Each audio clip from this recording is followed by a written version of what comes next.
আমরা আজকের ক্লাসে মূলত ব্যতিচার পড়তে চাইতেছি। আর ব্যতিচার পড়ার আগে এই টার্মগুলা সম্পর্কে আমার স্পষ্ট ধারণা থাকতে হইব।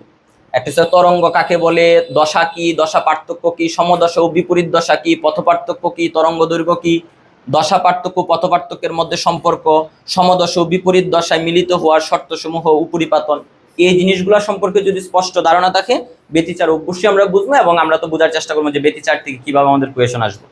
তো এখন আমরা আগে দেখি যে তরঙ্গটা কাকে বলে। আমরা তরঙ্গ জানি, তারপর আবার একটু রিপিট করতেছি তরঙ্গ কাকে বলে। আমরা তো প্রথম পত্রের পর্যায়বৃত্ত গতিবাটেও কি করছি, তরঙ্গ কইরা আসছি। আচ্ছা দেখো, লেখছি যে পর্যায়বৃত্ত আন্দোলন কোনো জড় মাধ্যমের এক স্থান থেকে অন্য স্থানে শক্তি স্থানান্তর করে কিন্তু মাধ্যমের কণাগুলোর স্থায়ী স্থানান্তর ঘটায় না, সেই পর্যায়বৃত্ত আন্দোলনকে কি বলে, তরঙ্গ বলে। তো ধরো এইটাছে আমার একটা তরঙ্গ, এখানে এইটা হইতেছে একটা তরঙ্গ, আর এইটাছে আমার মাধ্যমের কণাগুলা। তো এই মাধ্যমের কণাগুলা কি করে, এই মাধ্যমের কণাগুলা জাস্ট উপরে নিচে কি করে, আন্দোলিত, মানে আন্দোলিত হয়, উপরে নিচে জাস্ট আন্দোলিত হয়, হওয়ার মাধ্যমে শক্তিটারে সামনের দিকে কি করে, সঞ্চালন করে। তারা কিন্তু এই কণাগুলা কিন্তু সামনের দিকে যায় না, এই একটা কণাও কিন্তু সামনের দিকে অগ্রসর হয় না। তার কাজ হইতেছে তার নিজের জায়গায় থাইকা উপরে নিচে কি করা, আন্দোলিত করা। যেমন ধরো এই কণাটা এইভাবে একবার উপরে নিচে আন্দোলিত হয়, আন্দোলিত হওয়ার মাধ্যমে শক্তিটা এই কণারে দিয়া দেয়। তারপরে আবার এই কণাটা উপরে নিচে আন্দোলিত হয়, এইভাবে আন্দোলিত হওয়ার মাধ্যমে তারপরের কণাটারে শক্তিটা দিয়া দেয়। আবার এই কণাটা আবার উপরে নিচে আন্দোলিত হয়, আবার তারপরের কণাটারে শক্তি দিয়া দেয়।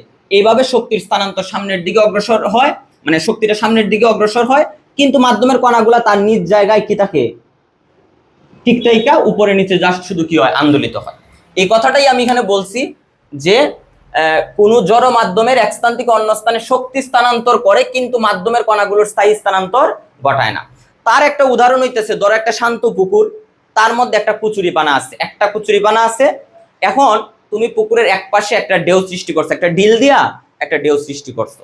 তো এই ঢেউটা কি হয় লক্ষ্য করবা, এই ঢেউটা দেখবা এইভাবে এই ঢেউটা এইভাবে অগ্রসর হইতে হইতে এই কুচুরিপানার নিচ দিয়া কিন্তু ঢেউটা চলে যায়, ঠিক আছে। কিন্তু কুচুরিপানাটা যে জায়গায় ছিল ওই জায়গাতে শুধু একবার উপরে নিচে কি হয়, একবার উপরে উঠে কুচুরিপানাটা আর একবার নিচে নামে, বুঝতে পারছো? অর্থাৎ কুচুরিপানাটা কিন্তু সামনে যায় না। যদি মাধ্যমের যে কণাগুলা, অর্থাৎ তরঙ্গ মাধ্যমের কণাগুলারে স্থানান্তর করে, মাধ্যমের কণাগুলারে স্থানান্তর করে না। তরঙ্গ যদি মাধ্যমের কণাগুলারে স্থানান্তর করতো, তাইলে তরঙ্গটা ওই দেখো এইভাবে আন্দোলিত হইয়া এই পার থেকে এই পারে যাইতেছে না, যাওয়ার সময় কিন্তু কুচুরিপানাটারও কি করতো, নিয়ে যাইতো। কিন্তু বাস্তবে কিন্তু এমন ঘটে না। পুকুরের মাঝখানে একটা কুচুরিপানা যদি থাকে, তুমি যদি এক পাশে একটা কি সৃষ্টি করো, ঢেউ, মানে ঢিল দিয়া ঢেউ সৃষ্টি করো, এই ঢেউটা দেখবা এই পার থেকে এইভাবে আন্দোলিত হয়ে অপর পারে গেছে, কিন্তু কুচুরিপানাটারে কি নিয়ে যায় না, কুচুরিপানাটা জাস্ট শুধু একবার এরকম আপ ডাউন করে। তো এটাই প্রমাণ করে যে একটা তরঙ্গ মাধ্যমের কণাগুলারে শুধু উপরে নিচে কি করে, আন্দোলিত করে, বুঝতে পারছি? মাধ্যমের কণাগুলো শুধু উপরে নিচে আন্দোলিত করে, তাদের স্থায়ী স্থানান্তর ঘটায় না। স্থায়ী স্থানান্তর ঘটায় না কেন, এই কথাটা বলছি, যেখানে লিখছি স্থায়ী স্থানান্তর ঘটায় না, কই লিখলাম, এই যে স্থায়ী স্থানান্তর ঘটায় না। তো স্থায়ী স্থানান্তর ঘটায় না মানে এটা জাস্ট উপরে নিচে স্থানান্তরিত হয়, কিন্তু দিন শেষে সে আবার এই জায়গাতেই কি আসে, ফিরে আসে, কিন্তু সামনের দিকে সে অগ্রসর হয় না, বুঝতে পারছো? ওই যে কুচুরিপানাটা যে জায়গায় আছে শুধু উপরে নিচে এইভাবে কি হয়, আন্দোলিত হয়, আর তরঙ্গ কিন্তু তার মধ্যে মানে সে শক্তির নিয়ে সামনের দিকে কি করে, আগায় যায়। তাহলে আমরা এই ব্যাপারটা বুঝছি কিনা? তাইলে এখান থেকে আমরা যে জিনিসটা স্পষ্ট হইছি যে একটা তরঙ্গ মাধ্যমের কণাগুলারে শুধু কি করে, আন্দোলিত করে, এবং সে যে জায়গায় ছিল প্রকৃতপক্ষে ওই জায়গায় থাকে, তার স্থায়ী কোনো স্থানান্তর ঘটে না। স্থানান্তর ঘটে কার, শক্তির। এখন তোমার এখান থেকে যে ইম্পর্টেন্ট একটা জিনিস আসবো, তোমার প্রশ্ন করব যে শক্তি মাধ্যমের কণাগুলোর আন্দোলনের দিকের সাথে কত ডিগ্রি কোণে অগ্রসর হয়।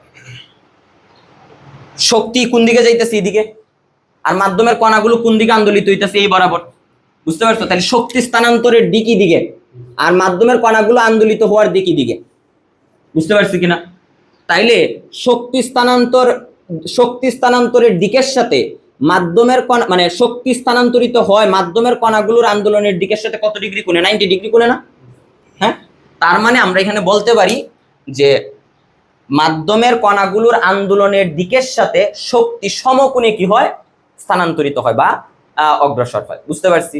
তাইলে কণাগুলোর আন্দোলনের দিক আর শক্তি সঞ্চালনের দিক পরস্পর কত ডিগ্রি কোণ, 90 ডিগ্রি কোণ। দেখো বুঝতে পারছি কিনা বিষয়। তাইলে দুইটা জিনিস, এক, মাধ্যমের কণাগুলোর স্থায়ী স্থানান্তর ঘটে না, দুই, শক্তি মাধ্যমের কণাগুলোর আন্দোলনের দিকের সাথে 90 ডিগ্রি কোণে কি হয়, অগ্রসর হয়। এই দুইটা জিনিস আমরা বুঝছি কিনা। আর একটা জিনিস বুঝতে চাইতেছি, আমরা তো এখানে তরঙ্গ পড়তেছি, এখানে পর্যায়বৃত্ত আন্দোলন আসলো কই থেকে? আমরা তো পড়তেছি কি তরঙ্গের সংজ্ঞা, কিন্তু এখানে পর্যায়বৃত্ত আন্দোলন, এই পর্যায়বৃত্ত কথাটা আসলো কি জন্য? এটা বোঝার জন্য আমাদের আগে বুঝতে হবে পর্যায়বৃত্ত গতি। পর্যায়বৃত্ত গতি কাকে বলে মনে আছে? কোনো বস্তু তার গতিপথের কোনো একটি নির্দিষ্ট বিন্দুকে নির্দিষ্ট সময় পর পর একই দিক থেকে অতিক্রম করলে ওই বস্তুর গতিকে কি বলে?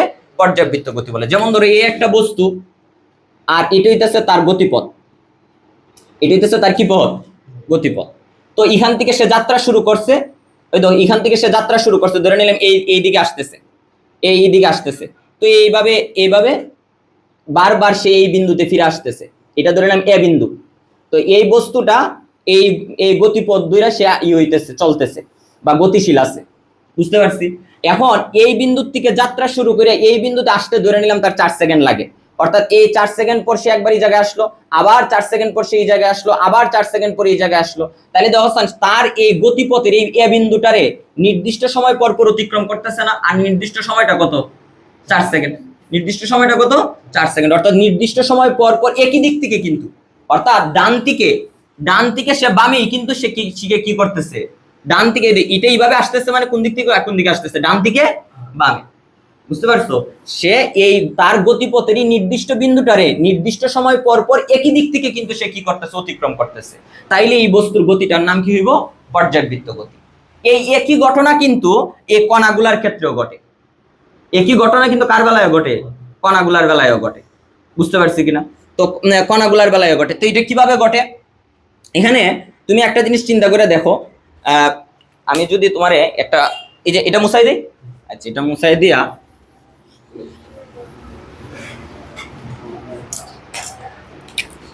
ধরো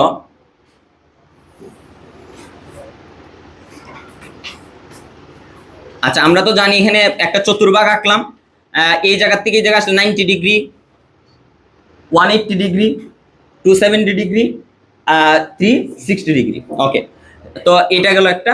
আর আরেকটা ধরো যে আমরা এখানে ধরো আমরা এখানে একটা স্প্রিং নিলাম, আর এখানে আমরা একটা তরঙ্গ নিলাম। আচ্ছা কি হয় দেখো, বোঝার চেষ্টা করো। আচ্ছা এখানে এই যে তরঙ্গটা দেখতেছো, এই তরঙ্গের উপর এখানে যে প্রত্যেকটা কণা আছে, প্রত্যেকটা কণা আসলে কি করে? প্রত্যেকটা কণা প্রথমে একবার উপরে যায়, ঠিক আছে, তারপর আবার কি আসে? নিচে আসে, তারপর আরো নিচে আসে, তারপর আবার উপরে যায়, বুঝতে পারছি কিনা? তাইলে এই বিন্দুটারে যদি আমরা সিলেক্ট করি, এটা ধরে নিলাম একটা বিন্দু, এটা ধরে নিলাম উ বিন্দু, এটা ধরে নিলাম কি বিন্দু? উ বিন্দু। তাহলে দেখো তো এই যে, তাহলে এক্স ওই ধরে নিলাম এই জায়গা থেকে এই কণাটাতে একবার উপরে উঠবো, আর আরেকবার নিচে আসবো, আবার কি যাবো? উপরে যাইবো। তো এটাইতেছে তার সাম্য অবস্থান থেকে এই 1 সেকেন্ড এখানে গেল, 2 সেকেন্ড পরে সে এখানে, 3 সেকেন্ড পরে এখানে, 4 সেকেন্ড পরে কি সেইখানে, মানে এটা আমি ধরে নিলাম। আবার 1 সেকেন্ড পরে এখানে, 2 সেকেন্ড পরে এখানে, 3 সেকেন্ড পরে এখানে, 4 সেকেন্ড পরে এখানে। অর্থাৎ সে এইরকম প্রতি 4 সেকেন্ড পর পর কি সে বারবার এই জায়গায় ফিরে আসতেছে না? অর্থাৎ এই উ বিন্দুতে ফিরে আসতেছে না? তাইলে একটা নির্দিষ্ট সময় পর পর সে উ বিন্দুর অতিক্রম করতেছে কিনা? কোন দিক থেকে কোন দিক থেকে, কোন দিক হতে কোন দিকে? নিচ থেকে উপর দিকে। দেখো বুঝছো কিনা? তাইলে এখানে প্রত্যেকটা কণাই কিন্তু তরঙ্গের উপর তরঙ্গায়িত যে প্রত্যেকটা কণা আছে, প্রত্যেকটা কণা কিন্তু একই কাজ করে। একবার উপরে যায়, তারপর আবার সাম্য অবস্থায়, আরো নিচে, তারপর আবার সাম্য অবস্থায়। তাহলে মানে এই জায়গা থেকে যে 1 সেকেন্ড, 2 সেকেন্ড, আরো নিচে 3 সেকেন্ড, 4 সেকেন্ড, মানে আমি ধরে নিলাম 4 সেকেন্ড পর পর এই উ বিন্দুটারে কি করে? অতিক্রম করে। তো একটা কণা না, এখানে প্রত্যেকটা কণা এই কাজটা করে। তো প্রত্যেকটা কণাই কি প্রত্যেকটা কণার গতি কি এক একটা পর্যায়বৃত্ত গতি না? এই যে পর্যায়বৃত্ত গতির যে সংজ্ঞাটা আমরা পড়ছিলাম, যে কোনো একটি বস্তু তার গতিপথের কোনো একটি নির্দিষ্ট বিন্দুকে নির্দিষ্ট সময় পর পর একই দিক হতে অতিক্রম করলে তার গতির কি বলা হয়? পর্যায়বৃত্ত গতি। তাহলে এখানে তরঙ্গের তো প্রত্যেকটা কণা এই কাজটাই করতেছে, বুঝছি কিনা? তো এটা আমরা আরো ভালো বুঝতে পারবো, আমি যখন পুরা জিনিসটা বুঝামো এটা আমরা আরো ভালো বুঝতে পারবো। এখন বলো এই তরঙ্গের সংজ্ঞায় পর্যায়বৃত্ত আন্দোলন কথাটা কিভাবে আসছে বুঝছো কিনা? হ্যাঁ, তো পর্যায়বৃত্ত কথাটা আসছে কারণ তরঙ্গায়িত যে কণাটা আছে এগুলারে প্রত্যেকটা কণারে আমরা তরঙ্গের অন্তর্গত যতগুলা কণা আছে সবগুলারে কণারে আমরা কি বলি? তরঙ্গায়িত কণা।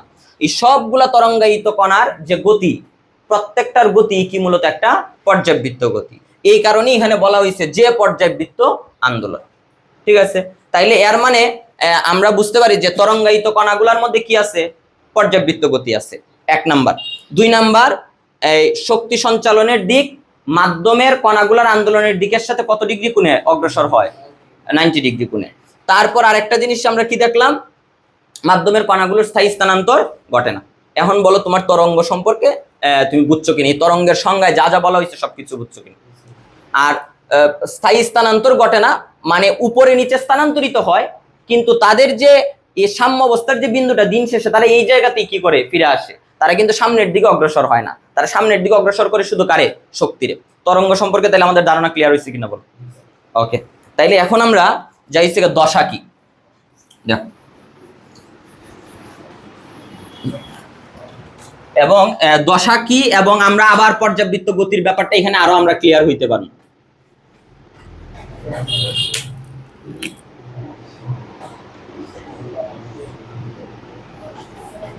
আচ্ছা দেখো, আচ্ছা দশা কি?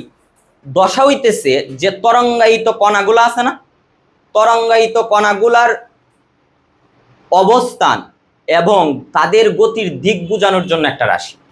অর্থাৎ দশা হচ্ছে ওই রাশি যে রাশি আমারে বলতে পারবো যে তরঙ্গায়িত কণাগুলার অবস্থান কোন জায়গায় এবং তাদের গতির দিক কোন দিকে। তাহলে দশার কয়টা কাজ? 2টা কাজ। আমরা আপাতত দৃষ্টিতে কয়টা কাজ বলতে পারি? 2টা কাজ। অবস্থান নির্দেশ করা, কি নির্দেশ করা? অবস্থান নির্দেশ করা। আরেকটা হইতেছে কি? আরেকটা হইতেছে গতির দিক। কার কার কার অবস্থান, কার গতির দিক? তরঙ্গায়িত কণা। এই যে এটারে যদি আমি একটা তরঙ্গ বিবেচনা করি তাহলে এটার অধীনে অনেকগুলা কণা আছে না, এই সবগুলা কণারে বলা হইতেছে গিয়া কি? তরঙ্গায়িত কণা। দশা হইতেছে ওই জিনিস যে আমারে বলতে পারবো কোনো একটা তরঙ্গায়িত কণার অবস্থান কোথায়, সে কি তরঙ্গ শীর্ষে আছে নাকি তরঙ্গ পাদে আছে, মানে এই কণাটা তরঙ্গ শীর্ষে অবস্থান করতেছে একটা নির্দিষ্ট সময়ে নাকি ওই নির্দিষ্ট সময়ে সে তরঙ্গ পাদে অবস্থান করতেছে, এই জিনিসটা সে আমারে বলতে পারবো, নাকি সাম্য অবস্থায় অবস্থান করতেছে। অর্থাৎ সে অবস্থান বলতে পারবো, পাশাপাশি গতির দিক বলতে পারবো। তার গতির দিক কি ডাউনওয়ার্ড নাকি আপওয়ার্ড, মানে নিচের দিকে নাকি উপরের দিকে, এই দশা আমার এই জিনিসগুলা বলতে পারবো। বুঝতে পারছি কিনা? হ্যাঁ, তো এই জিনিসটা দেখো, আমরা এখন এই জিনিসটাই ক্লিয়ার হওয়ার চেষ্টা করবো, সে কিভাবে অবস্থান ও গতির দিক বোঝায়। আচ্ছা, তাহলে দশার কাজ কি? তরঙ্গায়িত কণার অবস্থান ও গতির দিক বোঝানো। সে এটা আমাদের বইলা দেয় যে তরঙ্গায়িত কণার অবস্থানটা কোথায় এবং তার গতির দিকটা কি। এখন সেটা বলে কিভাবে? বলে হইতেছে কোণের মাধ্যমে। এই কারণে অনেকেই বলে দশা মূলত কি? কোণ। ঠিক আছে, মূলত ঠিক আছে, দশা মানে দশার, আমি বলি যে দশার ভাষা হইতেছে গিয়া কি? কোণ। দশা তা কোণের মাধ্যমে সে প্রকাশ করতে পারে যে কোনো একটা তরঙ্গায়িত কণার অবস্থানটা কোন জায়গায়, সে কি সাম্য অবস্থায় নাকি তরঙ্গ শীর্ষে নাকি তরঙ্গ পাদে। বুঝতে পারছি কিনা? তার গতির দিক কি আপওয়ার্ড নাকি ডাউনওয়ার্ড। বুঝতে পারছি কিনা? ওকে, তাইলে দশা আসলে এই জিনিসটা, এই তরঙ্গায়িত কণার অবস্থান এবং গতির দিক কিসের মাধ্যমে প্রকাশ করব? কোণের মাধ্যমে। তাহলে দেখো, এই যে স্প্রিং, তো এই স্প্রিংটা ধরো যে এইটা বর্তমানে এই স্প্রিংটা সাম্য অবস্থায় আছে, এটারে যদি আমরা শুরু করি দেখো কি হয়। এই স্প্রিংটা ধরো যে উপরে উঠলো, স্প্রিংটা উপরে উঠলো, ঠিক আছে, মানে স্প্রিংটা উপরে নিচে আন্দোলিত হইতাছে, স্প্রিংটা উপরে নিচে কি হইতাছে? আন্দোলিত হইতাছে। যখন সে ঠিক এই জায়গায় আসছে তখন থেকে আমি কাউন্টিং শুরু করছি। স্প্রিংটা অবিরত কি হইতেছিল? আন্দোলিত হইতেছিল, কিন্তু আমি কাউন্টিংটা শুরু করছি কখনই? যখন সে নিচ থেকে এই জায়গাতে আসছে তখন থেকে আমি কাউন্টিংটা কি করছি? শুরু করছি, আমার হিসাব নিকাশ শুরু হয়েছে। তো তাইলে ওই তো সে উপরে গেল, সে উপরে গেল, উপরে, আচ্ছা সে যদি উপরে যায় মানে সে কিন্তু ওই দেখো এই জায়গা থেকে এই জায়গাতে গেল, সে এই জায়গা থেকে এই জায়গাতে গেল, তাইলে 0 ডিগ্রি থেকে সে কত ডিগ্রিতে গেল? 90 ডিগ্রিতে। সে এই সাম্য অবস্থান থেকে, সাম্য অবস্থায় ছিল মানে সে কত ডিগ্রিতে ছিল? 0 ডিগ্রিতে। আর সে এই জায়গাতে গেছে মানে সে এই জায়গাতে আসছে 90 ডিগ্রিতে। আর তখন তরঙ্গটা কই আছে জানো? তখন তরঙ্গটা আছে এই জায়গায়। বুঝতে পারছি? আবার সে কি এখানে থাকবো না, আবার নিচে নাইমে আসবো। সে যখন আবার এখানে নিচে নাইমে আসছে তখন কিন্তু সে তাহলে সে যখন উপরে উঠছিল সেও কিন্তু কি উঠছে? উপরে। এই তরঙ্গটাও কিন্তু কি উঠছে? উপরে। এখন সে যখন নিচে নামতেছে তরঙ্গ তখন কি নামবে? নিচে নামবে। আর এটাও কি নামবে? নিচে নামবে। এখন নিচে নামবে মানে সে কত ডিগ্রিতে আসছে? নিচে নামবে মানে সে কত ডিগ্রিতে আসছে? 180 ডিগ্রিতে না? সে কত ডিগ্রিতে আসছে? 180 ডিগ্রিতে। বুঝতে পারছি কিনা? এখন আবার সে যদি আরো নিচে আসে, সে যদি আরো নিচে আসে তাইলে কিন্তু এটা কি 180 ডিগ্রিতে থাকবে না 270 ডিগ্রিতে? এটা কিন্তু 270 ডিগ্রিতে। আর এটা কি এই জায়গায় থাকবে না, সেও আরো নিচে নামবো, সেও আরো নিচে নামবো। বুঝতে পারছি কিনা? তাহলে দেখো এই জায়গাটা কিন্তু আমার কত ডিগ্রি বুঝাইতেছে? 0 ডিগ্রি। এই জায়গাটা কিন্তু আমার কত বুঝাইতেছে? 90 ডিগ্রি। কত ডিগ্রি বুঝাইতেছে? 90 ডিগ্রি। মানে আমি ধরলাম π/2, এটা কত আমার? পাই। তো এটার আমরা লিখলাম 2 × π/2। একই তো কথা, 2 এ 2 এ কাটা গিয়া কত আমার পাই। আর এটারে লিখলাম আমরা 3 × π/2। এখন সে এই জায়গা থেকে, এখন ধরো যে স্প্রিংটা প্রথমে এখানে গেছে, তারপর এখানে আসছে, তারপর নিচে আসছে, এখন আবার কি আগের জায়গায় ফিরা যাইব না? একবারে প্রাথমিক অবস্থায় ফিরা যাইব না? এর মানে সে কোন জায়গায় আসবে? এই জায়গাতে। এখন এই জায়গাতে আসলো, তাহলে সে একটা ঘূর্ণন কি করলো? সম্পূর্ণ করলো। আর তখন কি এটা এখানে আছে নাকি এখানে চলে গেছে? তখন কিন্তু এটা এখানে চলে গেছে। তাহলে দেখো তার একটা ঘূর্ণন সম্পূর্ণ হইছে, তারও একটা ঘূর্ণন সম্পূর্ণ হইছে, মানে একটা আন্দোলন সম্পূর্ণ হইছে বা একটা কম্পন। তারও কিন্তু এখানে একটা তরঙ্গের আকার কি করছে? ধারণ করছে। বুঝতে পারছি কিনা? এখন আমরা মূলত বুঝতে চাইতেছি দশা কিভাবে অবস্থান ও গতির দিক বোঝায়, কিসের মাধ্যমে? কোণের মাধ্যমে। আচ্ছা আমি যদি বলি, ওই দেখো আমি যদি বলি যে এখানের এই কণাটার জন্য, আমি যদি বলি এই কণাটার জন্য বা যে কোনো একটা মানে কণার জন্য যে দশা হইতেছে 90 ডিগ্রি, আমি বললাম দশা 90 ডিগ্রি, আমি বললাম দশা 90 ডিগ্রি। এর মানে দশা 90 ডিগ্রি মানে এই কণাটা কি এখানে আছে? এই কণাটা কি এখানে আছে? মানে তরঙ্গটা কিন্তু তখন এখানে চলে গেছে। বুঝতে পারছো? আর আমি দশা 90 ডিগ্রি বলছি মানে কিন্তু সে কই আছে? এই জায়গাতে আছে। ঠিক আছে? এরপরে আমি দশা 90 ডিগ্রি বলছি মানে কিন্তু এখানে আছে। তাহলে দেখো তো আমার দশা 90 ডিগ্রি বলার মাধ্যমে স্প্রিং এর অবস্থানটা কই আমি বলতে পারতেছি না। স্প্রিং এর অবস্থানটা সাম্য অবস্থায় আছে নাকি এই উপরের দিকে আছে? উপরের দিকে আছে। বুঝতে পারছি? এবং এই কণাটা এখানের যে কণাটা, এখানের কণাটা কি সাম্য অবস্থায় আছে নাকি তরঙ্গ শীর্ষে আছে?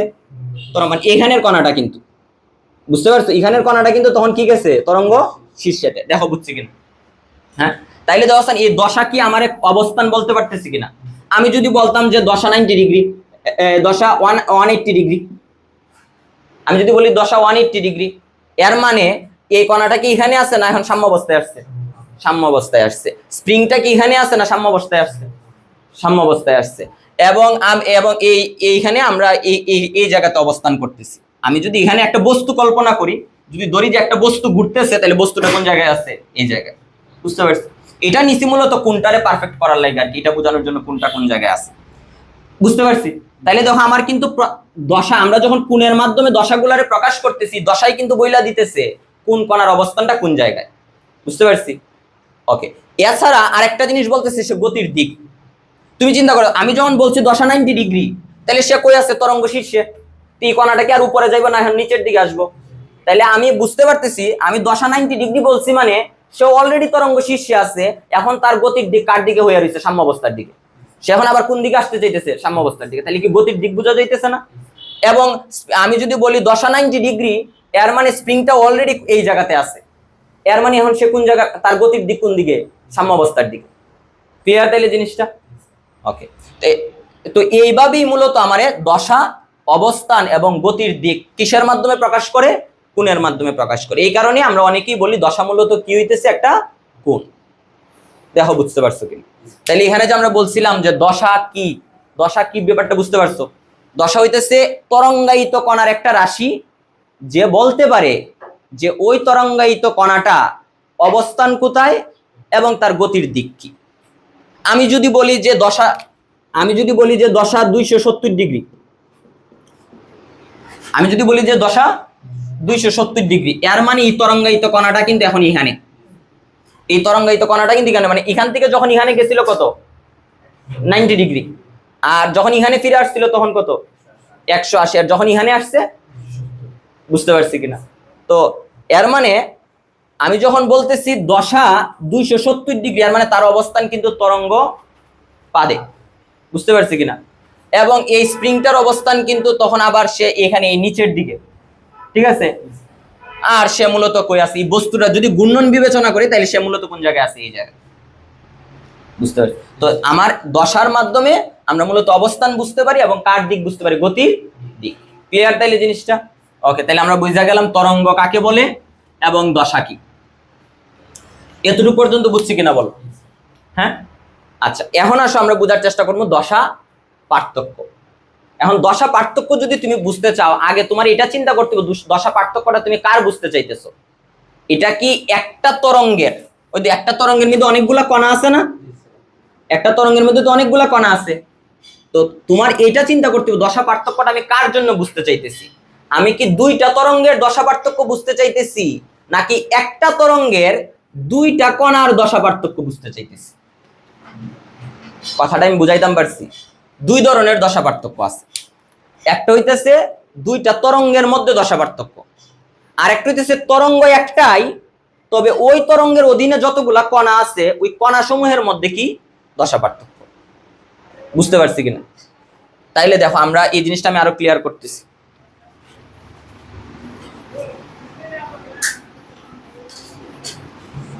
তাইলে দশা পার্থক্য কয় ধরনের হইতে পারে? দুই ধরনের, কণা সমূহের দশা পার্থক্য আর একটা হচ্ছে তরঙ্গ সমূহের দশা পার্থক্য। ক্লিয়ার জিনিসটা? তো আমি আগে তরঙ্গ সমূহের বা ধরো যে আমি যদি তরঙ্গ সমূহের দশা পার্থক্যটা বুঝাইতে চাই,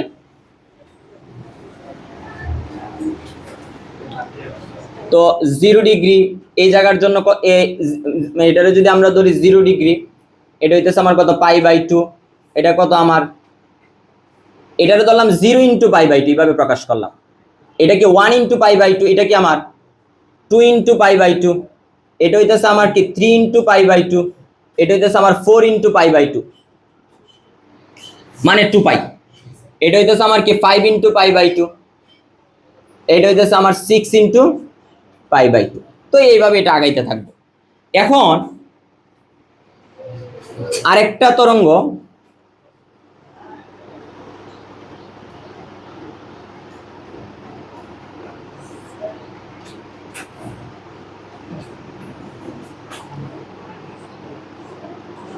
ওই দেখো এটা একটা তরঙ্গ, এটা আরেকটা তরঙ্গ। এটা যদি একটা এখানে যদি লক্ষ্য করো, এটা 0 ডিগ্রি, এটা কিন্তু কি আমার মানে এটা 0 × π/2, এটা 1 × π/2, এটা 2 × π/2, এই জায়গাটা 3 × π/2, এটা 4 × π/2, এটা 5 × π/2, আর আগাইলাম না। এখন তুমি দেখো তো এই দুইটা কণার মধ্যে কিন্তু দশা পার্থক্য 180 ডিগ্রি। কিভাবে বুঝলাম? তুমি এই পয়েন্টারে সিলেক্ট করো, মানে এইটার এই পয়েন্টারে সিলেক্ট করো, তার দশা কত 0 না? মানে এই কণা এখানে যে কণাটা আছে, মানে একদম তরঙ্গ উৎসের উপরে, মানে এখানে এটারে যদি আমরা তরঙ্গ উৎস বলি, এই জায়গাতে যে কণাটা আছে এই কণাটার দশা কত 0 না? এই কণাটার দশা কত 0।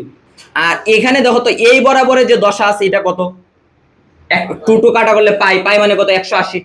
তাহলে এই দুইটা কণার মধ্যে যদি তুমি তাদের এই দুইটা কণার দশা পার্থক্য যদি তুমি হিসাব করো, তাহলে দশা পার্থক্য কত 180 ডিগ্রি মাইনাস কত 0 ডিগ্রি, আর মানে কত 180। অর্থাৎ এটা হচ্ছে দুইটা কণার দশা পার্থক্য। দেখো সে কিন্তু অলরেডি কত ডিগ্রি, মানে তার দশা কত ডিগ্রি আগায় আছে, 180 ডিগ্রি আগায় আছে। অর্থাৎ এই দুইটা তরঙ্গের মধ্যে কিন্তু দশা পার্থক্য কত 180 ডিগ্রি। ক্লিয়ার কিনা?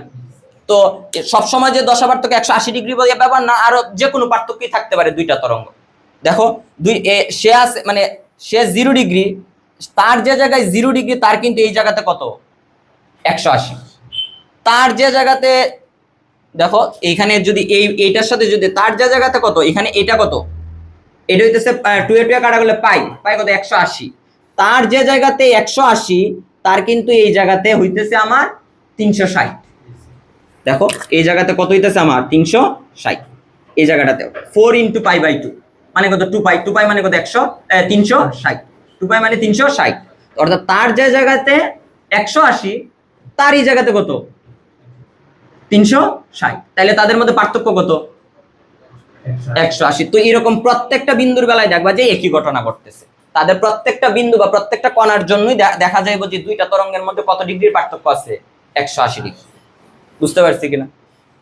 তুমি যদি এটার যদি বিবেচনা করো, এই জায়গাটা এটা তো এখানে, এটা এখানে, মানে এটা যদি বিবেচনা করো, এতটুকুর মধ্যে যদি বিবেচনা করো, দেখো তো এটা কত 2π, এটা কত 2π, আর এটা কত 6 × π/2, এটা 2π আর এটা কিন্তু কি 6 × π/2।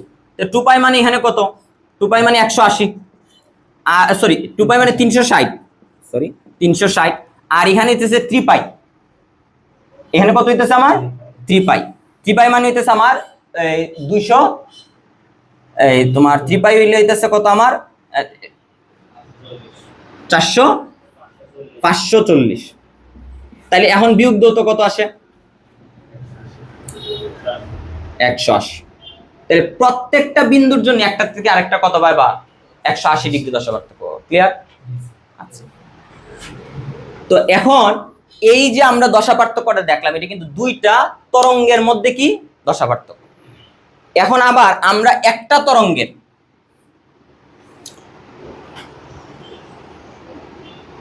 এখানে একটা কণা আছে, এখানে একটা কণা আছে, এখানে একটা কণা আছে, এখানে একটা কণা আছে, এখানে একটা কণা আছে।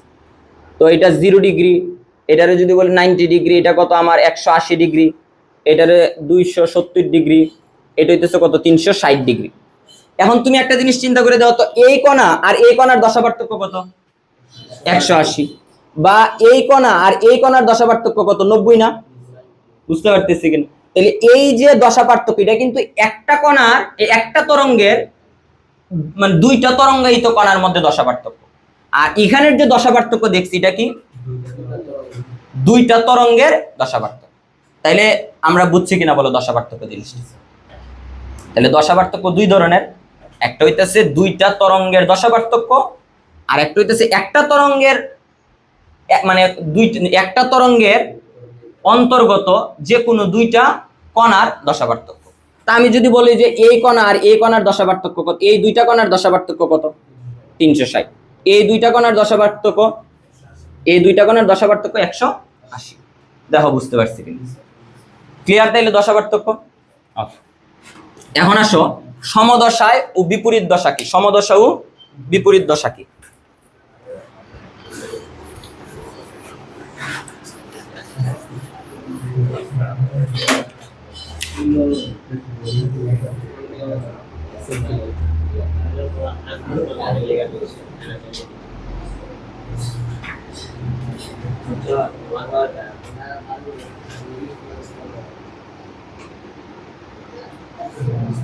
sorry.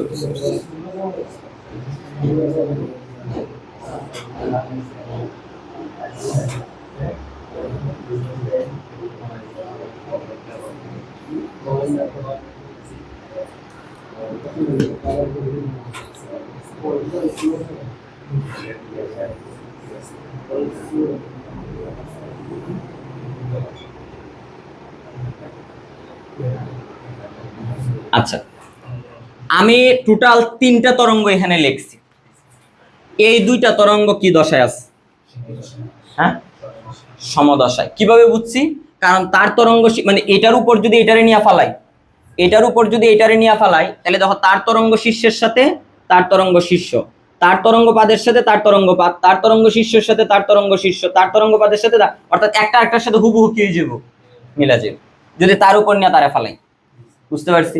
প্রত্যেকটার তরঙ্গ শীর্ষ তরঙ্গ শীর্ষের কাছে যাইবো, তরঙ্গ পাদের কাছে যাইবো, অর্থাৎ তারা কি দশায় আছে? পরস্পর সমদশায় আছে। কিন্তু এই দুইটা তরঙ্গ দেখো তো, এই দুইটা তরঙ্গ যদি এটার উপর নিয়ে ফালাও, এটার তরঙ্গ শীর্ষের সাথে এটার তরঙ্গের খাস বা পাত, ঠিক আছে, আবার সেম এটার তরঙ্গের পাদের সাথে এটার তরঙ্গ শীর্ষ, এটার তরঙ্গ শীর্ষের সাথে এটার তরঙ্গ পাত, এটার তরঙ্গ পাদের সাথে এটা কি তরঙ্গ শীর্ষ, এটার তরঙ্গ শীর্ষের সাথে এটার কি তরঙ্গ পাত। তো তারা কি তাইলে কি তারা সমদশায় আছে না বিপরীত দশায় আছে? বিপরীত দশায় আছে। তো যদি তরঙ্গ শীর্ষের সাথে তরঙ্গ শীর্ষ, তরঙ্গ পাদের সাথে তরঙ্গ পাদ মিলে, তাইলে তারা হইতেছে কি সমদশায়। আর যদি তরঙ্গ শীর্ষের সাথে তরঙ্গ পাদ বা তরঙ্গ পাদের সাথে তরঙ্গ শীর্ষ এইভাবে মিলে, তারা তাইলে কি দশায় আছে? বিপরীত দশায় আছে। এখন এতটুক পর্যন্ত তো আমাদের একটা ধারণা হয়েছে। এটা গেল আমাদের দশা, সমদশা ও বিপরীত দশা জিনিসটা আমরা বুঝলাম। তো এতটুক পর্যন্ত ক্লিয়ার? তাইলে এখন আমরা আসলে বোঝার চেষ্টা করি যে পথ পার্থক্য জিনিসটা আসলে কি। এটা মুছাই দিই, আমি আবার এই জায়গাতে ফিরে আসবো। জাস্ট একটা ধারণা দেওয়ার মানে চেষ্টা করলাম যে সমদশা আর বিপরীত দশা কি। ঠিক আছে, তাহলে এই দুইটা তরঙ্গ পরস্পর সমদশায় আর এই দুইটা তরঙ্গ পরস্পর বিপরীত দশায় আছে। ক্লিয়ার? তো এই জিনিস, এই চিত্রটাতে আমরা আবার ফিরে আসবো। আমরা আবার একটু পথ পার্থক্য জিনিসটাকে এটা দেখে নিই। ঠিক আছে, তো এই কিভাবে পথ পার্থক্য জিনিসটাও দুইজনের বেলায় হয়। কণা সমূহের পথ পার্থক্য আর একটা কি তরঙ্গ সমূহের পথ পার্থক্য। তো কণা সমূহের পথ পার্থক্য এই চিত্রটাতে আমি আবার ফিরে আসবো। হ্যাঁ, এটা আমার আবার কাজে লাগবে। আমি একটু পথ পার্থক্যটা দেখাই আসি, আচ্ছা আমরা দেখো, আমি আবারও বলছি পথ পার্থক্য কয় ধরনের? দুই ধরনের। একটা তরঙ্গের দুইটা কণার মধ্যে পথের পার্থক্য, আবার দুইটা তরঙ্গের মধ্যে পথের পার্থক্য।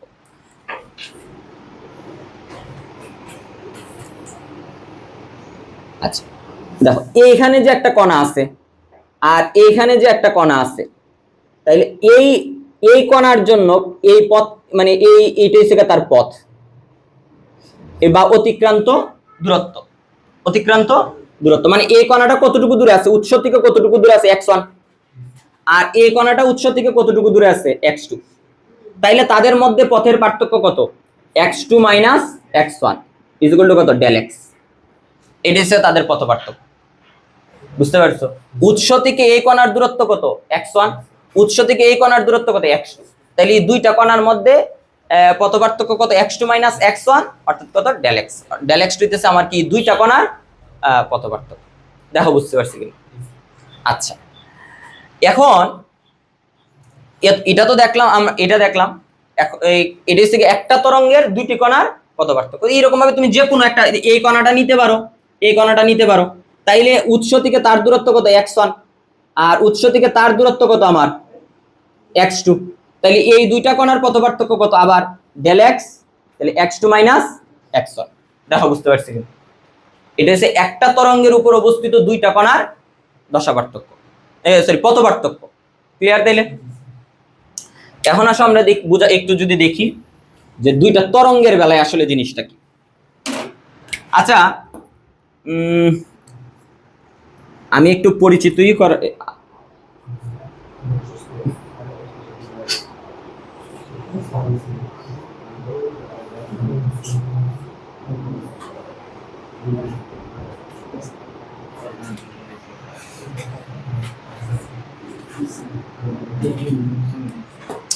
আচ্ছা,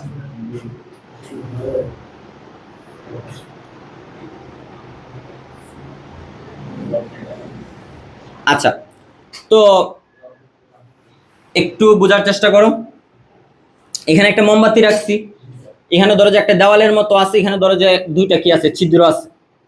দুইটা কি আছে? ছিদ্র আছে। তো আমরা তো একদম শুরুতে আলোচনা করছি আলোর কিন্তু দুইটা ধর্মই আছে, কণা ধর্ম আছে, তরঙ্গ ধর্ম আছে। তো তুমি যদি এই ক্ষেত্রে কণা ধর্ম বিবেচনা করো, তাইলে কিন্তু এই বরাবর আলোটা গিয়া এখানে পড়বো, অর্থাৎ এই জায়গাটা আলোকিত। এই বরাবর মানে এই বরাবর কি যাইব? আলোটা যাইব, সরল রেখা এখানে গিয়া পড়বো। অর্থাৎ যদি আলোরে যদি আমরা কণা হিসেবে বিবেচনা করি, তাহলে আলো কি চলে? সরল রেখায় চলে।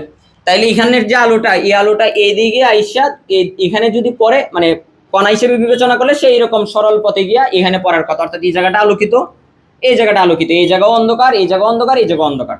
অর্থাৎ তার আলোকিত বিন্দু কয়টার বেশি পাওয়া সম্ভব না? দুইটার বেশি পাওয়া আসলে সম্ভব না। কিন্তু আসলে তো বাস্তবে আলো তো শুধু কি না, কণা না। আলোর মধ্যে কি ধর্ম আছে? তরঙ্গ ধর্ম আছে। বিয়ার বাজনা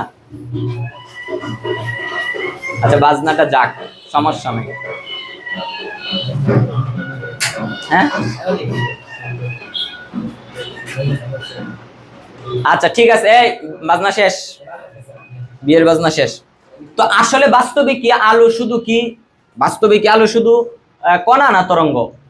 তো তার মধ্যে তরঙ্গ ধর্ম আছে, আর আমরা জানি তরঙ্গ ধর্ম থাকার কারণে সে কি সরল পথে যাইতে পারে না বাঁকা হয়েও যাইতে পারে, বাঁকা হয়েও যাইতে পারে।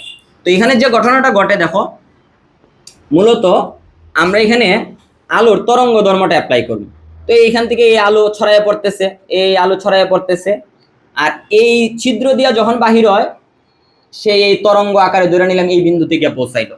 সেই ছিদ্র দিয়া বাহিরেও আলো কি তরঙ্গ আকারে বাঁকা হইয়া এইদিকে যাইতে পারে না? আলোর যেহেতু তরঙ্গ ধর্ম আছে তাইলে কিভাবে সে বাঁকা হইয়া যাইতে পারে না?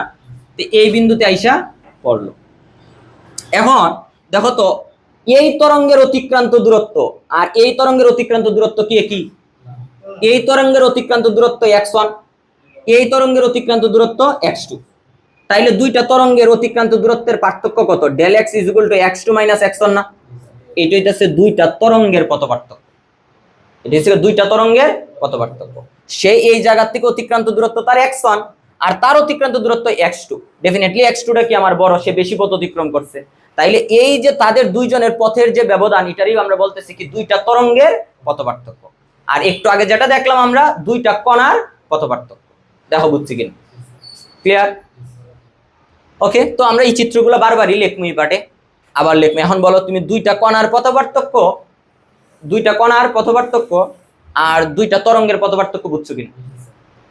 এখন আমি যদি, আচ্ছা এই যে তুমি ঠিক এই বরাবর যদি ধরো যে একটা তরঙ্গ, ধরো যে এইভাবে তরঙ্গ তো সব দিকে যাইতে পারে, বলো সান এই বিন্দুটার জন্য তাদের পথ পার্থক্য কত? 0 না? মানে এখান থেকে এই তরঙ্গটা যতটুকু দূরত্ব অতিক্রম করছে, এখান থেকে তো এই তরঙ্গটা ঠিক ততটুকু দূরত্ব অতিক্রম করছে, তাহলে তাদের পথ পার্থক্য কত? 0। ঠিক আছে, তো পথ পার্থক্য 0 হইতে পারে, অর্থাৎ তাদের পথের কোনো কি নাই, পার্থক্য নাই এখানে। তো পথের পার্থক্য থাকতেও পারে, নাও থাকতে পারে। বুঝতে পারছি কিনা? ক্লিয়ার? ওকে, তো আমরা দেখলাম, আমরা দশা পার্থক্য কি বোঝার চেষ্টা করছি, প্লিজ এদিকে মনোযোগ। দশা পার্থক্য কি বোঝার চেষ্টা করছি, পথ পার্থক্য কি বোঝার চেষ্টা করছি। দশা পার্থক্য পথ পার্থক্য আমরা দুইভাবেই দেখছি, কণা সমূহের ক্ষেত্রেও দেখছি, তরঙ্গ সমূহের ক্ষেত্রেও দেখছি। এখন মূলত আমরা যেটা করতে চাইতেছি, আমরা দশা পার্থক্য পথ পার্থক্যের মধ্যে সম্পর্ক তৈরি করতে চাইতেছি। তার আগে তরঙ্গটা কি আমরা একটু বুঝ জানি, তরঙ্গ কাকে বলে? আমরা 9-10 পড়ছি, বলো তো তরঙ্গ কাকে বলে? ও সরি, তরঙ্গ দৈর্ঘ্য কাকে বলে? আমরা মূলত এটা দেখার আগে আমরা একটু তরঙ্গ দৈর্ঘ্যটা একটু দেখে নিই। তরঙ্গ দৈর্ঘ্য কাকে বলে বলো?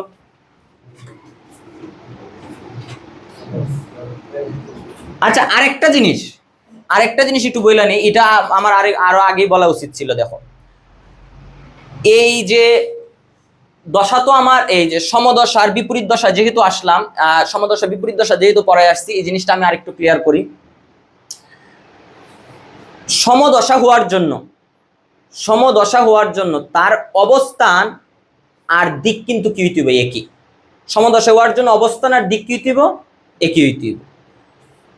বুঝতে পারছি জিনিসটা? সমদশা হওয়ার জন্য তার অবস্থান আর দিক কি হইতে হবে? একই। আমরা আরো বোঝার চেষ্টা করবো, আগে আমরা আবার যাবো এই আলোচনাটা, আবার ফিরে যাবো, একটু ধৈর্য ধরো। এই তরঙ্গ দৈর্ঘ্যটা কি একটু বুঝানি। তরঙ্গ দৈর্ঘ্য কি কাকে বলে? 9-10 আমরা পড়ছি না? হ্যাঁ, তরঙ্গ হইতেছে সমদশা সম্পূর্ণ কণাগুলোর মধ্যবর্তী দূরত্বকে কি বলে?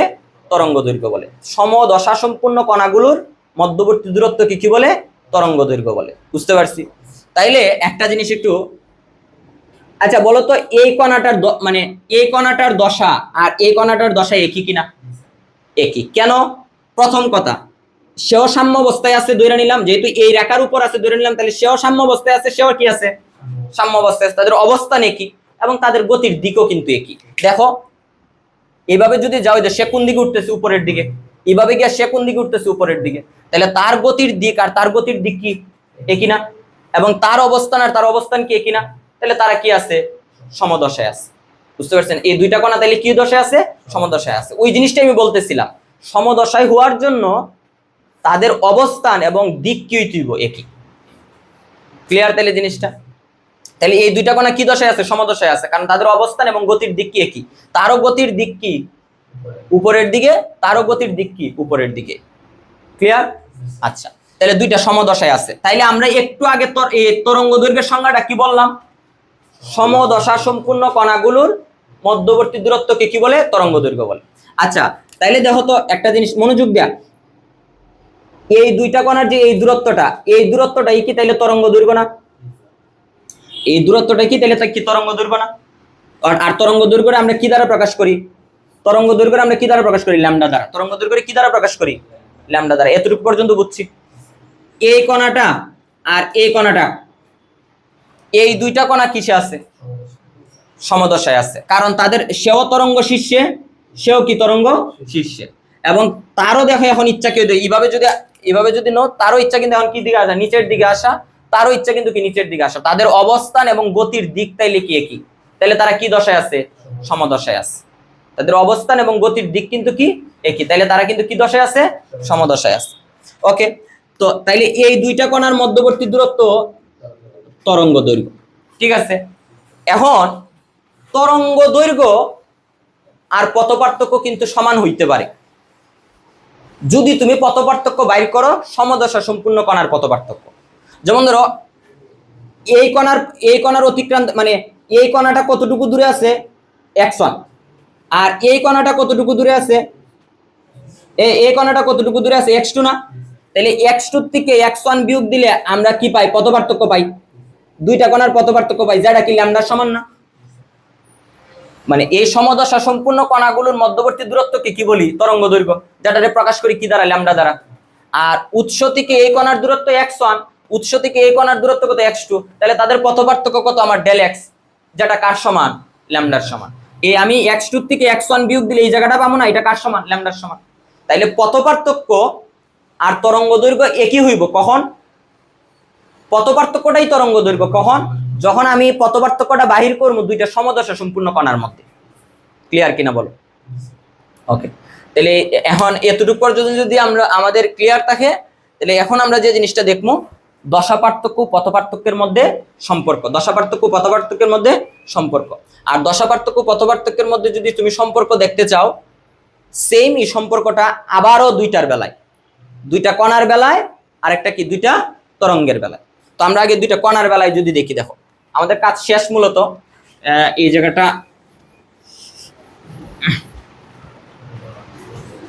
এই এক জিনিসই বারবার লেখা লাগতেছে, কিছু করার নাই।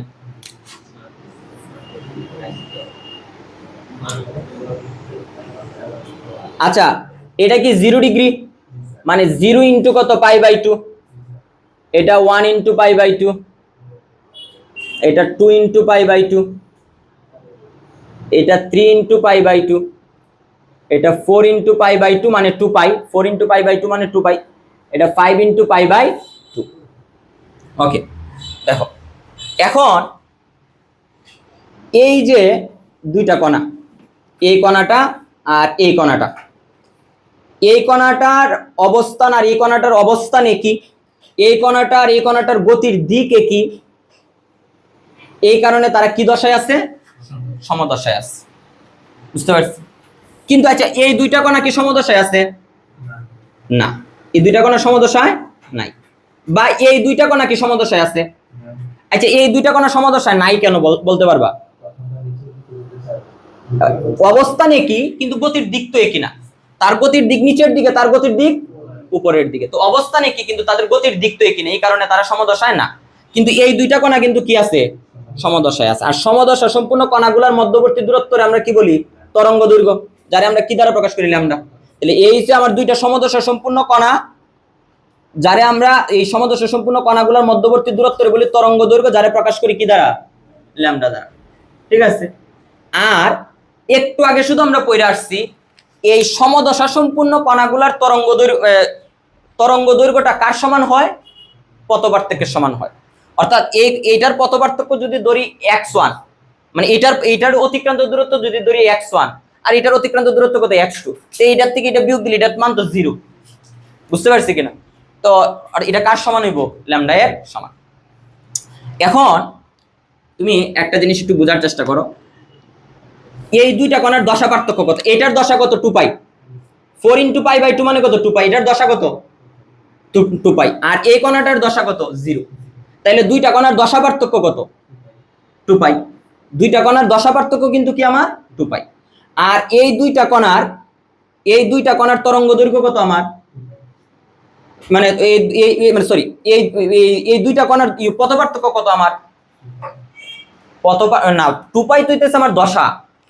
এই দুইটা কোণার দশা পার্থক্য হইতেছে 2 পাই, কিন্তু পথ পার্থক্য হইতেছে তরঙ্গ দৈর্ঘ্যের সমান। ঠিক আছে। আচ্ছা, একইভাবে আমি যদি এটা নেই, এটার দশা কত? 5π/2। 5 × 450, 5 × 45, 550। আর এটা কত আমার? 450, 450। ঠিক আছে। 5 × π/2 মানে তার দশা পার্থক্য হইতেছে কত? 450। আর এটা কত? π/2, তাহলে তার দশা পার্থক্য কত? 90। আচ্ছা, তো এখন তুমি চিন্তা করে তাহলে তাদের দশা পার্থক্য কত? 2 পাই না? হ্যাঁ, এটার দশা হইতেছে 450, এটার দশা পার্থক্য 450, আর এটার দশা পার্থক্য 90।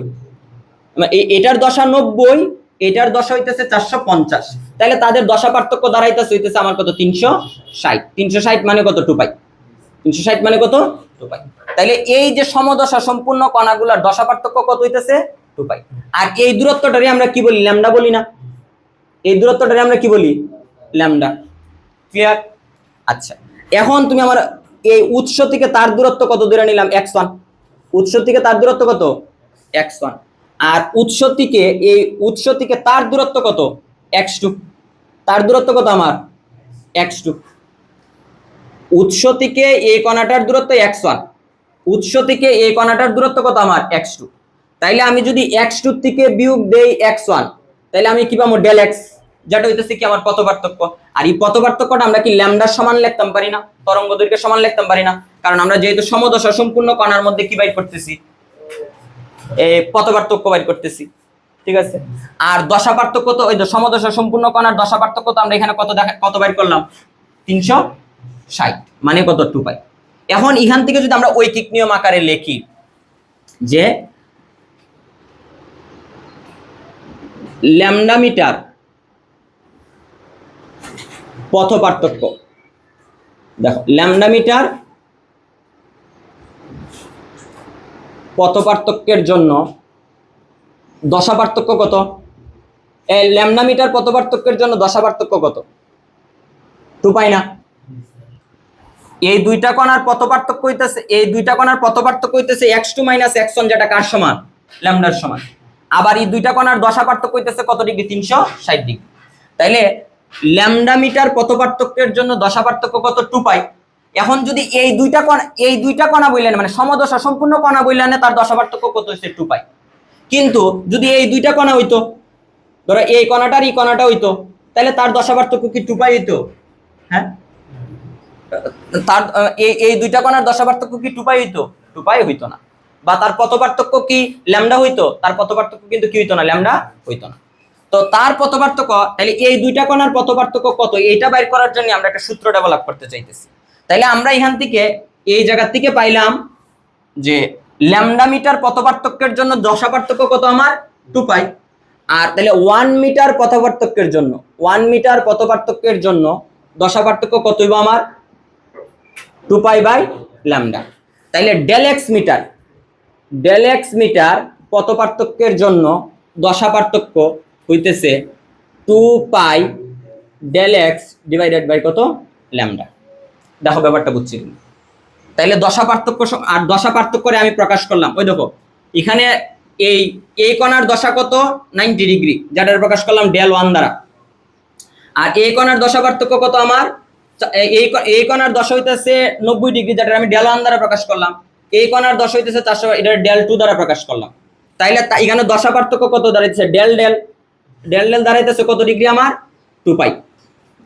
450 থেকে 90 বিয়োগ দিলে কত দাঁড়াইতেছে আমার? 2 পাই বা 360 ডিগ্রি। তো এখন তো দশা, তাইলে দেখো দশা পার্থক্য আমি কি দ্বারা প্রকাশ করতেছি? ডেল। এখানে কি লিখছি? ডেল এক্স মিটার দশা পার্থক্যের জন্য, ডেল এক্স মিটার পথ পার্থক্যের জন্য দশা পার্থক্য হইতেছে এটা। তাহলে দশা পার্থক্য আমরা কি দ্বারা প্রকাশ করি? Del del. তো ডেল ডেল সমান আমি এটা লিখতে পারি কিনা? ডেল ডেল সমান আমি লিখতে পারি কিনা 2 পাই ডেল এক্স বাই ল্যামডা, বা ডেল এক্সটার এখানে না লিখা এখানে লেখাতে একই কথা। তাহলে দশা পার্থক্য is equal to 2 pi by lambda into কত পার্থক্য? আমার পথ পার্থক্য। তাহলে যে কোনো পথ পার্থক্যের জন্য দশা পার্থক্য কত বাইর করতে পারতাম না? মানে এই দুইটা কণার 2 পাই দশা পার্থক্যের জন্য পথ পার্থক্য মানে এই দুইটা কণার ল্যামডা মিটার পথ পার্থক্যের জন্য দশা পার্থক্য কত? 2 পাই। এই দুইটা কণার ল্যামডা মিটার পথ পার্থক্যের জন্য দশা পার্থক্য কত হইছে? 2 পাই। তাহলে আমি যদি এই তরঙ্গের যে কোনো দুইটা কণা নেই, তাইলে তাদের ডেল এক্স মিটার পথ পার্থক্যের জন্য দশা পার্থক্য কত হইবে আমি বাইর করতে পারতাম না এই সূত্র দ্বারা। দেখো বুঝছি কিনা? তো আমরা এই সূত্রটা অঙ্কতে কাজে লাগাম। বুঝতে পারছি? মানে এখানে আমি প্রথম লাইনটা কিন্তু আমি একটা স্ট্যান্ডার্ড মান হিসেবে এখান থেকে নিছি, যে আমার এই দুইটা কণার ল্যামডা মিটার পথ পার্থক্যের জন্য দশা পার্থক্য যদি 2 পাই হয়, তাহলে যে কোনো দুইটা কণার ডেল এক্স মিটার পথ পার্থক্যের জন্য দশা পার্থক্যের মান কত হইব, ওইটা আমরা এই সূত্রের মাধ্যমে বাহির করতে পারবো। এই সূত্রটা এখন ডেভেলপ করলাম আমরা এই একটা তরঙ্গের দুইটা কণার মাধ্যমে। একটা তরঙ্গের দুইটা কণার মাধ্যমে দেখো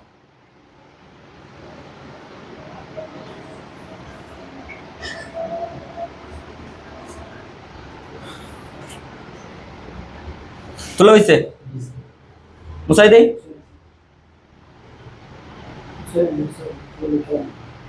ওকে,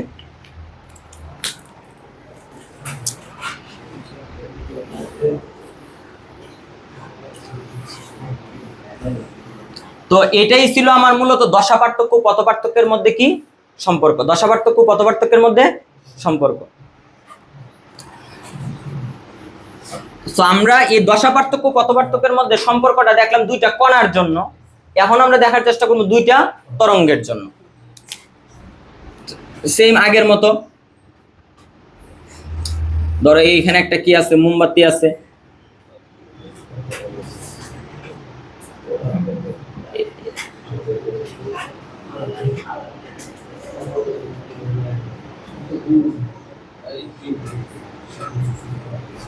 আচ্ছা, তাইলে তুমি দেখো তো এই কণার জন্য অতিক্রান্ত দূরত্ব কত? x1।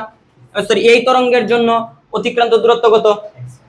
এই তরঙ্গের জন্য অতিক্রান্ত দূরত্ব কত? আমার x2। তাইলে এই দুইটা তরঙ্গের, এই তরঙ্গের অতিক্রান্ত দূরত্ব হইতেছে x1, এই তরঙ্গের অতিক্রান্ত দূরত্ব হইতেছে কত? আমার x2। তাইলে তাদের পথ পার্থক্য কত? আমার x2 মাইনাস x1। তাহলে এই পথ পার্থক্যের জন্য আসলে তারা কতটুকু দশা পার্থক্য আছে, তাদের দশা পার্থক্যটা আসলে কত? মানে এখানে তো তার পথ পার্থক্যটা ডেল এক্স, ঠিক আছে? তাইলে তারা ডেল এক্স দশা পার্থক্যে থাকলে তারা ডেল এক্স পথ পার্থক্যে থাকলে তারা মূলত কত দশা পার্থক্যে আছে, এটা আমি কি করতে চাইতেছি? বাইর করতে চাইতেছি। অর্থাৎ আমরা এখন দুইটা তরঙ্গের মধ্যে পথ পার্থক্য দশা পার্থক্যের সম্পর্ক বাইর করতে চাইতেছি। বুঝতে পারছো? এখন আমরা ওই প্রথম পত্রের পর্যাবৃত্ত গতি অধ্যায়ে আমরা সূত্র পড়ছিলাম না, তরঙ্গের অগ্রগামী তরঙ্গের সমীকরণ মনে আছে? y = a sin 2 pi by lambda bt minus x। এইরকম কিন্তু আমরা একটা সূত্র পড়ছি, মানে যে কোনো তরঙ্গের অগ্রগামী তরঙ্গের সমীকরণ কি এটা। তাইলে এই তরঙ্গের জন্য আমরা সমীকরণ হিসেবে নিলাম y1, এই তরঙ্গের জন্য সমীকরণ হিসেবে নিলাম কি y1, আর এই তরঙ্গের জন্য সমীকরণ হিসেবে নিলাম কি y2। তাইলে অর্থাৎ এই তরঙ্গের জন্য সমীকরণটা এরকম, y1 = a sin 2 pi by lambda. আর যেহেতু আলোক মানে এখানে হচ্ছে তরঙ্গের বেগ, বি দ্বারা কি বোঝায়? তরঙ্গের বেগ। তো আলোর বেগটা আমরা কি দ্বারা প্রকাশ করি? সি দ্বারা। তাইলে এখানে বিটি না দিয়া কি দিলাম? সিটি মাইনাস, আর তার পথ পার্থক্য তার কত? অতিক্রান্ত দূরত্ব কত? x এর মান কত? x1 না, এখানে লিখলাম x1। আর এই তরঙ্গের জন্য আমরা লিখবো y2 2 pi by lambda c t minus, এখানে কি x1 হইব না x2 হইব? এই ক্ষেত্রে হইব আমার x2। এখন আমরা তো একটু আগেও দেখে আসলাম দশা মানে কি কোণ, দশা মানে কি কোণ। তাইলে এইখানে কোণ হিসেবে কোন জায়গাটা আছে, এই অংশটা কোণ হিসেবে আছে না, তাইলে এটা হচ্ছে প্রথম তরঙ্গের জন্য দশা, যেটা আমরা প্রকাশ করলাম del1, প্রথম তরঙ্গের দশা। আর এখানে কোণ হিসেবে কি আছে, এই অংশটা, তাহলে এটা হচ্ছে দ্বিতীয় তরঙ্গের দশা, যারে ধরলাম কি আমরা del2। তো আমি মূলত বাইর করতাম চাইতেছি পথ পার্থক্য দশা পার্থক্যের মধ্যে সম্পর্ক, পথ পার্থক্য দশা পার্থক্যের মধ্যে সম্পর্ক। আচ্ছা, তো পথ পার্থক্য ওই del x, যেটা x2 - x1, আর দশা পার্থক্য এই প্রথম তরঙ্গের দশা হইতেছে del1, দ্বিতীয় তরঙ্গের দশা হইতেছে কত আমার del2। তাইলে দশা পার্থক্য কত, del = del1 - del2। বুঝতে পারছি কিনা, del1 - del2। আগে পিছে তেমন কোনো ব্যাপার না, আমি চিহ্নটা ঠিকঠাক আনার জন্য আগে দিছি। ct মাইনাস কত del1 -x1, del1 এর জন্য x1, এরপরে মাইনাস দিয়ে আবার 2π/λ, del2 কত আমার ct - x2।